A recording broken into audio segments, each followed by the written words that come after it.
Hi everyone, this is the video for chapter 25, Triumph of the Middle Class, where we look at the role of Americans in society, mostly in the 1950s, but also a few years on the bookends of that decade. Here's our essential question. Why did consumer culture become such a fixture of American life in the post-war decades, and how did it affect politics and society?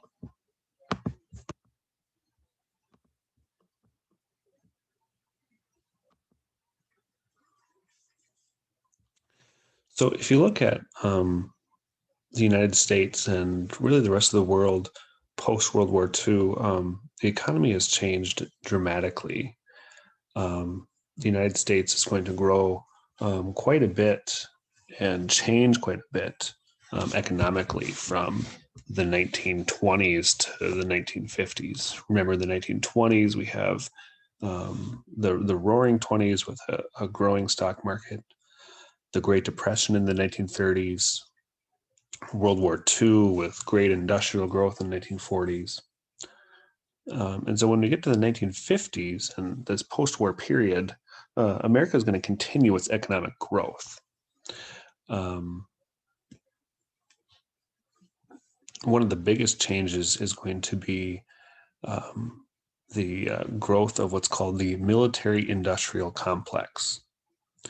So historically, the United States has had a small peacetime army, or a small standing army.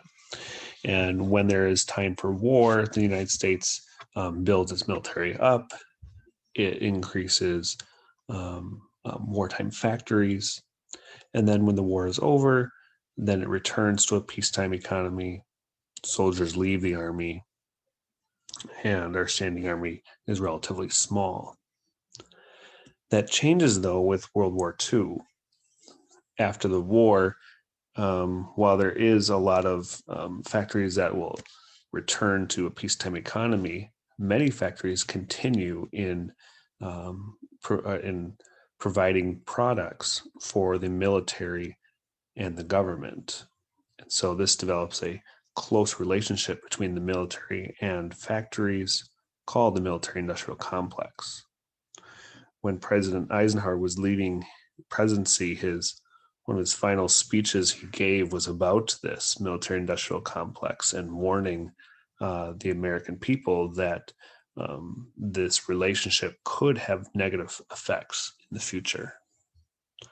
But the Defense Department is growing. Factories are going to continue to produce lots of weapons of war. War is going to become really big business in the United States after World War II.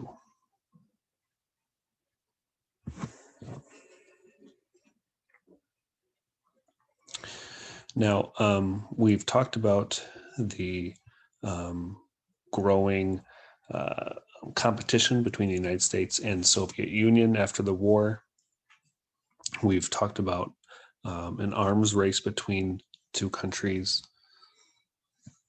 In the 1950s, we also have a growing space race where the two sides both competing with each other over control and ability in space. Russia launches the first artificial satellite called Sputnik. The United States felt like we were behind because we were not sending satellites into space, and then Russia sent the first American into, or first Russia sent the first Russian into space, Yuri Gagarin, and it wasn't until later that year that America entered space. And so early on, it seems like Russia has surpassed America in its science and technological abilities. So the United States will spend a lot of money on more science and math and schools and research universities through the National Defense Education Act.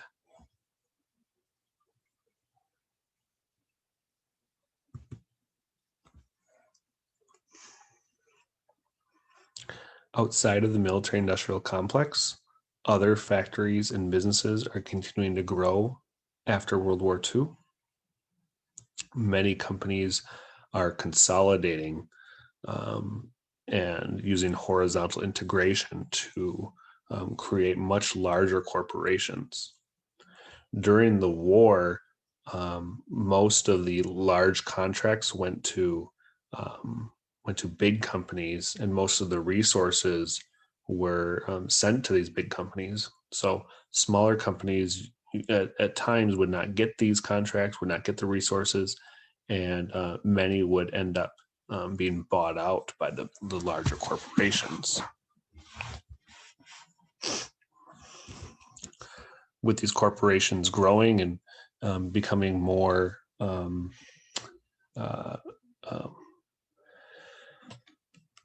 selling independently and internationally, corporations need more white-collared workers instead of just working in manufacturing on the production line. Corporations are also using more automation, more efficiency, and so they need fewer workers on the production floor and need more workers in the background, in the back rooms, doing the finances, figuring out the logistics. So that leads to more workers in white-collar positions. So like I said before, with companies growing, this leads to workers of those companies continually doing well. For middle and upper class Americans, their incomes are rising. They're able to pay for more stuff, which we'll talk about in just a moment. However, there is still a lot to be gained when it comes to looking at what is being lost by working class Americans. While things seem to be going well for middle and upper class Americans in the 1950s, the same was not true for working class Americans who might be denied opportunities in higher skilled jobs, in higher education. And so there's this myth in the 1950s that everything was great and everyone was doing good and making money, but that's usually centered on middle class Americans who have more opportunities. Here you can see in this graph, gross domestic product. So this is kind of a summary of how businesses are doing in the United States. When this line goes up, that means businesses are doing well. And so you can see in the 1950s, we were doing very well.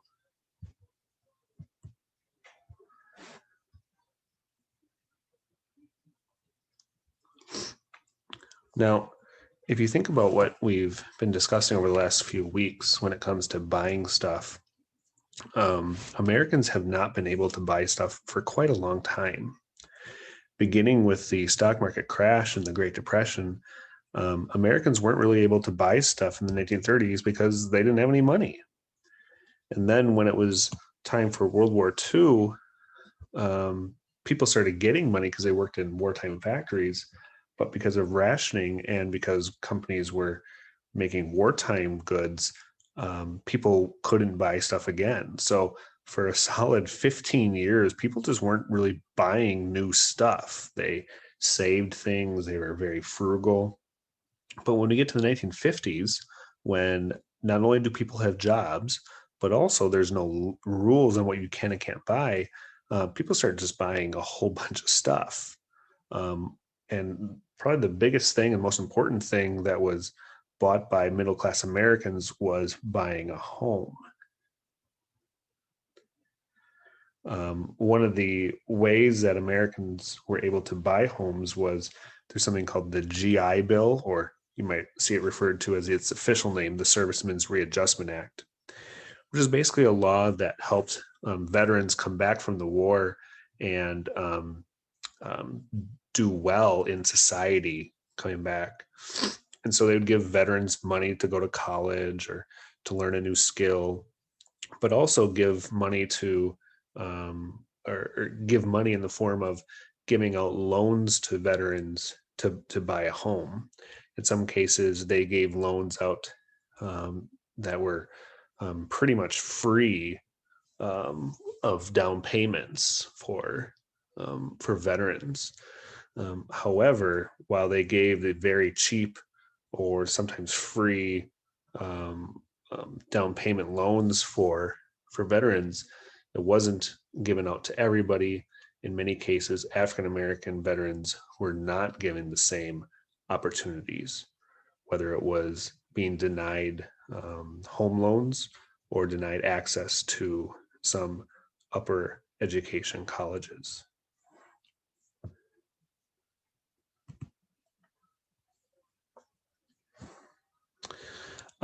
We've talked about labor unions and how they've grown and shrunk over the decades. After World War II, labor unions do expand in industries like auto and steel and clothing and chemicals. And the United States does experience more strikes than it did during World War II. But companies are usually being pretty willing to negotiate and make deals with unions after the war, just for the fact that there's this desire to produce as much stuff as possible, and they need the workers, and going on strike is just going to make that more difficult.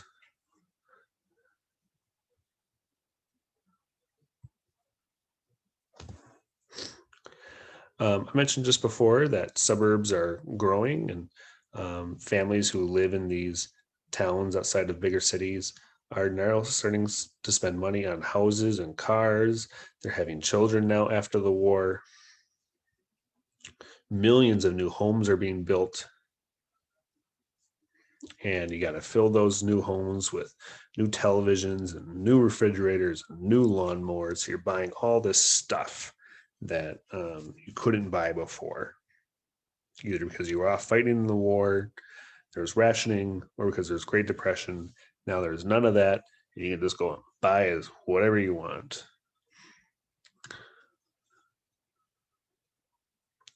Companies realize that they can make more money if you continually buy stuff.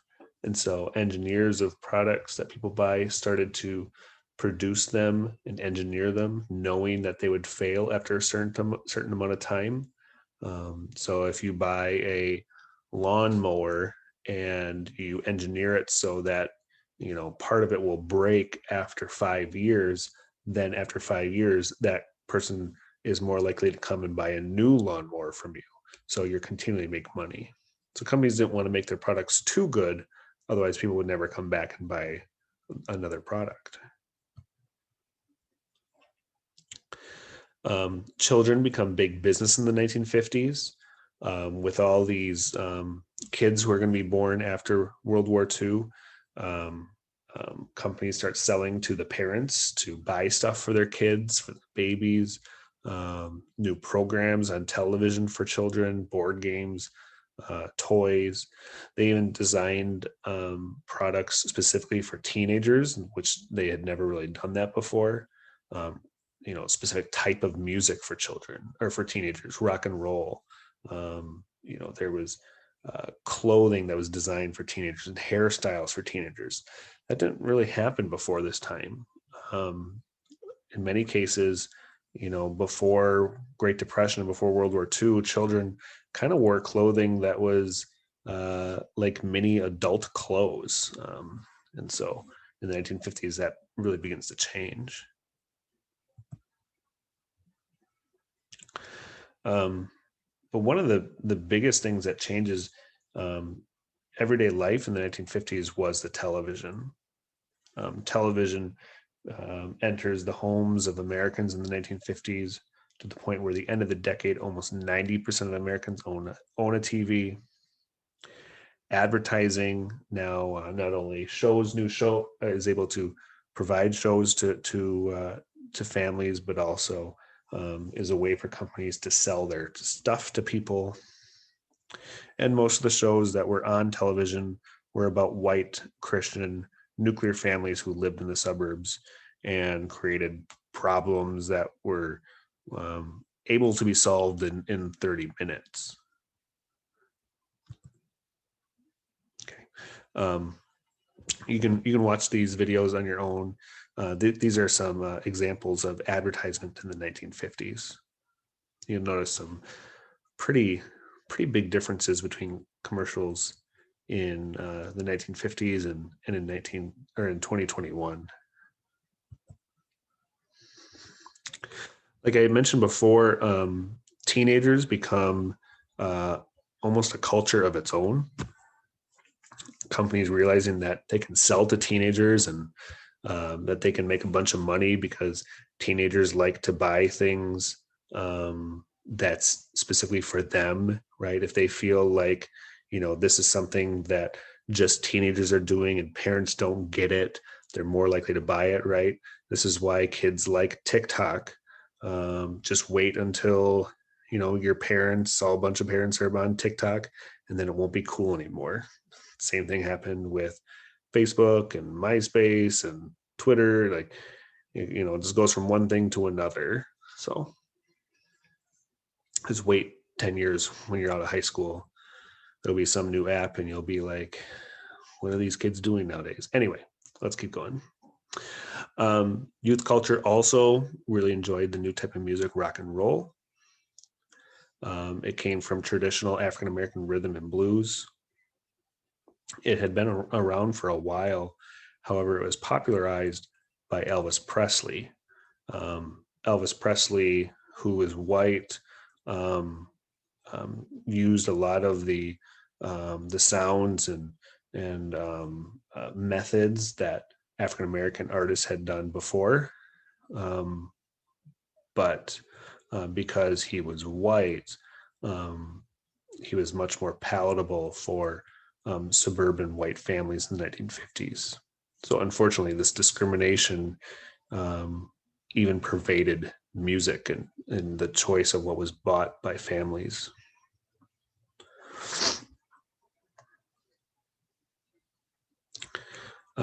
Youth culture also embraced counterculturalism, or what was called at the time artists called the Beats, which basically were writers and poets who talked about middle-class materialism. They criticized their parents and their parents' love of the suburban lifestyle, buying a home and having stuff, which, as a teenager, like you might live your whole life and like this is normal for you. But if, as going through this as a history class, like we see, like, for a family who now has a home and, a car and a yard after World War II and the Great Depression, I think I would be pretty happy to have that too. But for teenagers in the 1950s and 60s, that's definitely a point of contention between them and their parents.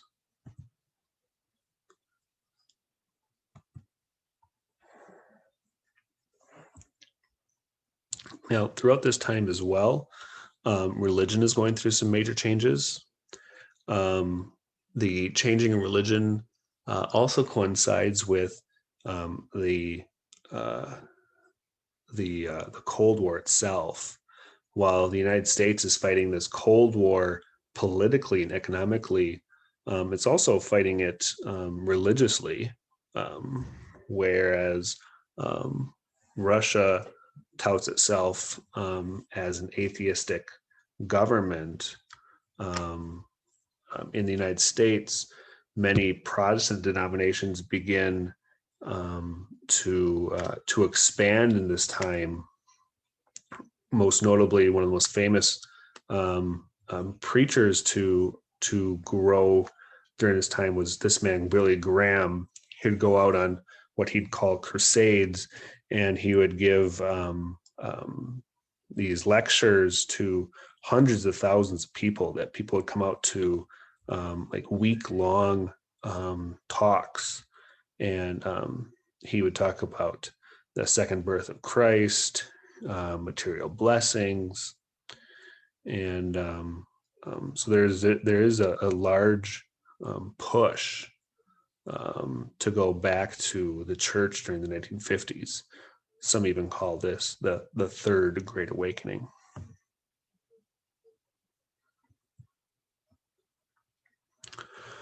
So the war is over now. The Great Depression's over. How did Americans celebrate winning World War II? Well, the result of the celebrations was a lot of babies. This is what's called the baby boom. So in the 1950s, more babies were born than at any other time before it. You have suburbs where families are growing very quickly. Many people are getting married much earlier than ever before, or earlier than the last decade or so.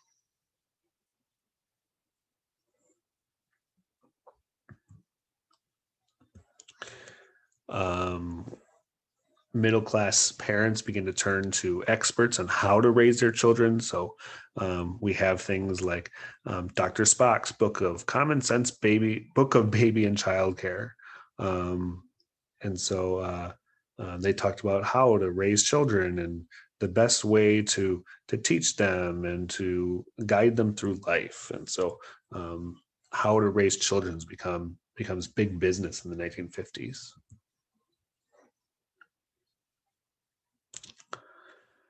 Now, for women after the war, expectations have changed for women quite drastically over the last decade or so. Remember, during World War II, women are encouraged by the government to go off and work in high-paying, high-skilled jobs in factories. But then, when the war is over and these men come back from the war, many women are encouraged to go back to the home, be homemakers, and devote themselves to their family's happiness. Now, while that happened with middle class, many working class women were not able to go home. Many working class women continued to work outside the home to help pay for rent and for groceries. If middle class women did go out and look for jobs, they were continuously dominated by men. Higher paying, higher skilled jobs would be closed off to women. And if women did get jobs, many times it was confined to what was called, quote, women's jobs in nursing and service positions and administration. And if they did get into offices working alongside men, they were often paid less than their male peers and were also subject to sexual harassment.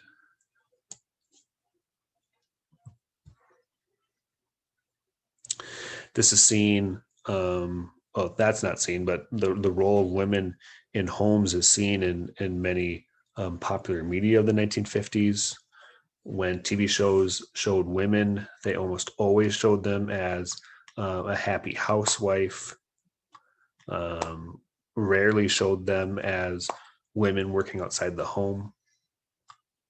However, despite this pressure and despite this story that all women were housemakers, the rate of women who worked outside the home increased during the 1950s.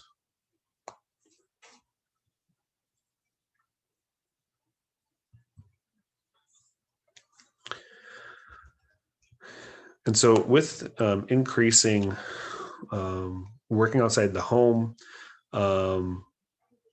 there's this pressure that women would stay at home, and we see it in the media. And so on one hand, we have this pressure to stay home and to live your life in a certain way. But on the other hand, there are many women who are challenging the status quo, especially when it comes to sex and to what people want. And so one example of this is the birth control pill.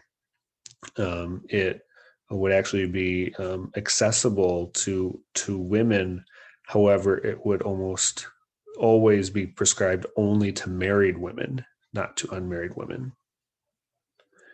A famous court case, Griswold versus Connecticut, ruled that any contraception is a privacy right, and the government could not interfere or prevent people from obtaining contraception.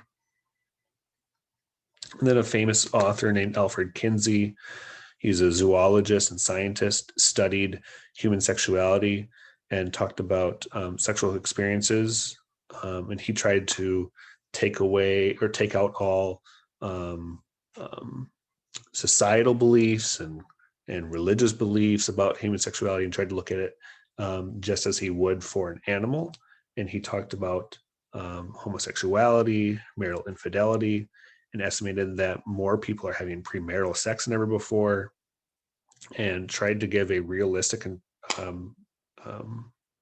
description of what sex was like in American life, and tried to portray that as, anything that was against the norm was hidden, but it was still there. Religious leaders accused him of promoting this promiscuity and encouraging it.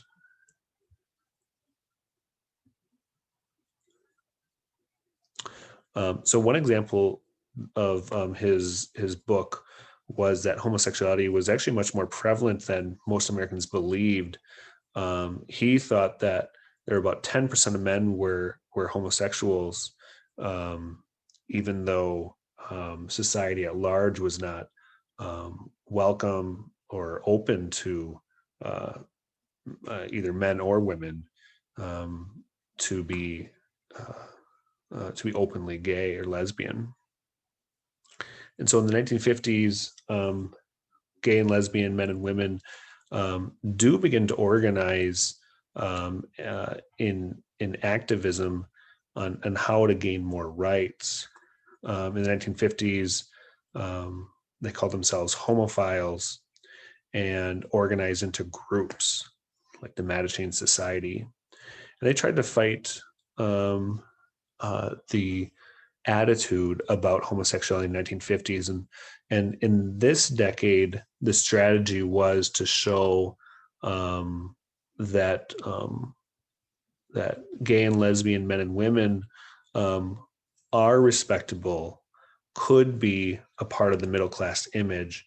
And so they tried to conform to those suburban lifestyles, and tried to show that gay and lesbian men and women could be a part of society and be respectful.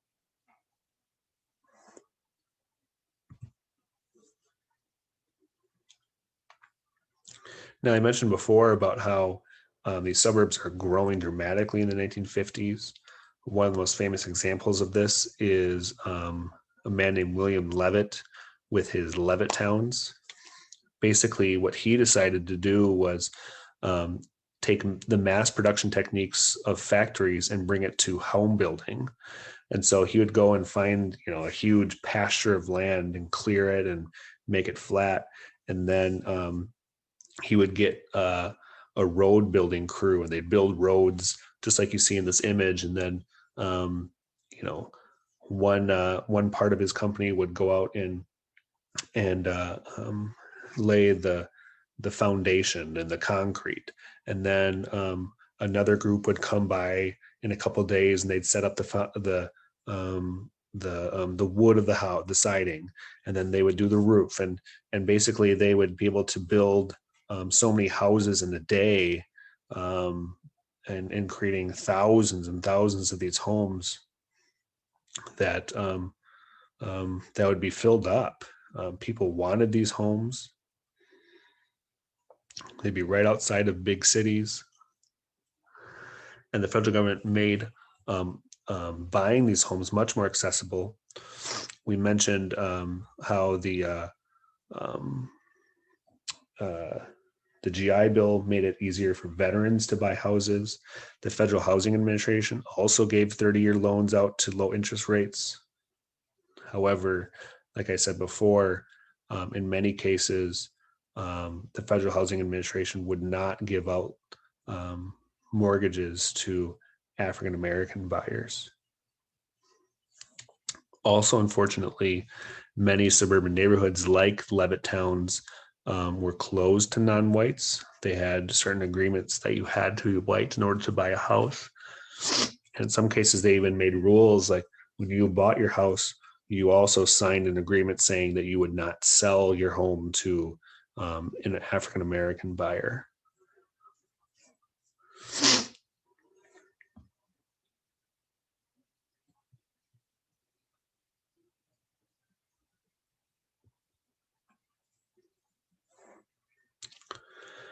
Um, with more homes out in the suburbs, meaning you're farther away from the big city, means more people need cars to get to the big city, and luckily, gas is very cheap. So gas is only 15 cents a gallon, so no one cares about fuel efficiency. People are buying big cars that are really inefficient. They just go driving on, a Sunday drive. They just drive for an hour or two just around the countryside around their city. And with all this driving that people are doing, the government spends $26 billion to create a new highway system that connects suburbs to the big cities, connects one big city to another. This is going to make it a lot easier to travel long distance because now you don't have to stop in every little town. The interstate just goes right by the big towns, which is literally the whole basis for the movie Cars. So next time you watch the movie Cars, you can say you learned something in APUSH about this movie. Okay, you can see some of the early roads of the early interstate highway. You can see like here's Highway 9094.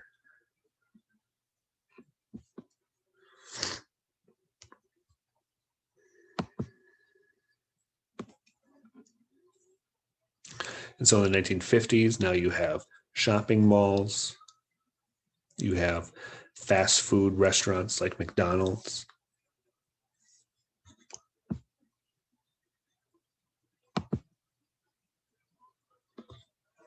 Many suburbs are growing in places like the Sun Belt, which is basically the South and Southwest. We talked about the growth of California and its industries like aircraft, electronics, many of which had built military contracts.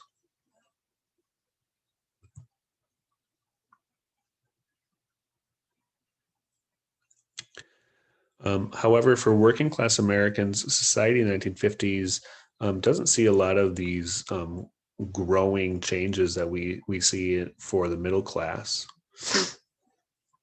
especially for Southern African Americans who began to move to cities looking for jobs. Many opportunities were still denied to them.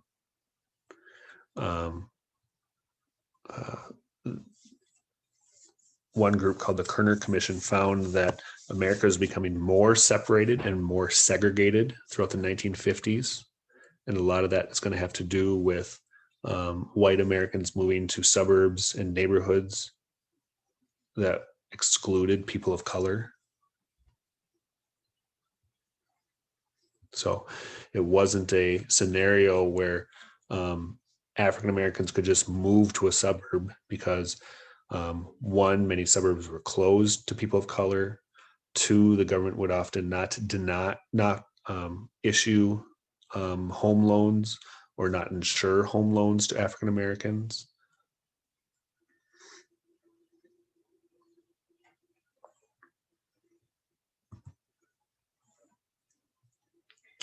And so for many working class Americans in big cities, that meant you were oftentimes stuck in a place because you couldn't move. Either the place where you wanted to move to wouldn't let you come in, or the government wouldn't give you a loan, or when you do get there, you find out that all the businesses there won't serve you because of your race.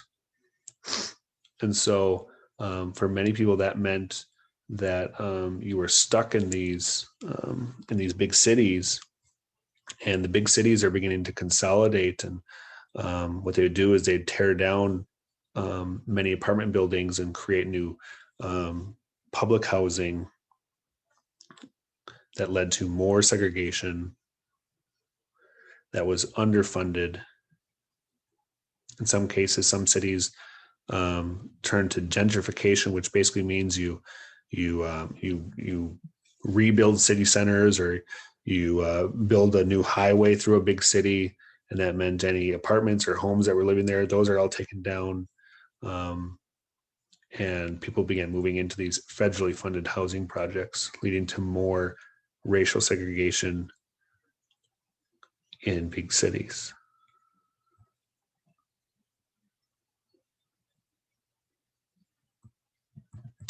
Okay, and we're going to end the PowerPoint right there. So if you have any questions, please let your teacher know. Thank you.